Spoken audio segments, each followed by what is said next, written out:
I was informing how... About the MBE thing? No, yeah. I said that, but the reason you were awarded it, because you're bringing awareness to domestic violence. You wrote a book. You have a great book. The title of the book is? Brutally Honest. Actually, I've just written some more chapters. Oh, yeah, I can tell you that. I've just written a few more chapters, and that's coming out soon. You just have 2 chapters coming? A few more chapters, so it updates, like 5 more extra chapters. So it'll be like the soft cover, the paperback. Yeah, so that's coming out soon. I forgot about that. Yeah, that's coming out soon. I just and you opened up. Not only do you have a charity, but you have a place for battered women or battered people in domestic violence. Shelters and refuge. I can never say it right. Refuge. Refuges. Well, refugees is different than. No, refuge. I know. That's why I always say it wrong. I have a place for them to go. Refuge. A shelter. A refuge. Yeah. A shelter. A refuge. Yeah. So these women, and it's just for women only and their children, you know, if they escape their abuser in the middle of the night, they've got somewhere to go. And that is literally down the street from my house. Specifically in the UK or in the US? It is, well, it's all over the UK, but specifically mine's in Leeds. And then I go and I go and hang out with them. And she goes there. Yeah, I go and have my therapy there. Yeah. Yeah. And you are, beyond doing that, that is heroic, because not only was your life saved, but I think that when people hear your story, and it gives them, because as somebody who has not experienced that, what's amazing is knowing you like I did. You were scary. You are scary spice. You talk about girl power. You talk about, anybody would think that you are not like the person that could get. You are a superhero. Domestic violence happens. It can happen to anybody, no matter race, gender, how rich, how poor you are.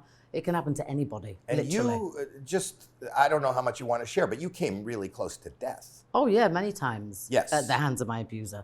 But that's kind of morbid to talk about. But it is an epidemic, having said that. But it's real. So I'm glad that I get to share my story and my message. And you have 3 kids. Yeah, and I have 3 kids. And they saw it, they witnessed it. Yeah, my oldest one. Phoenix, who is stunning and is now doing modeling with you. She does a lot of stuff for my charity too. She does modeling with me too, yeah. Yeah, but you guys, do you have a campaign? I saw some sort of campaign with you in Phoenix. And your abuser is still out there. Yeah, but we won't give him a platform, but yeah. No, I won't mention. And abusers don't stop until they're actually physically stopped by the court or the justice system. But the thing about the justice system is it's all back to front. They need to redo the whole entirety when it comes to dealing with the women in those kind of situations, because they haven't got a clue.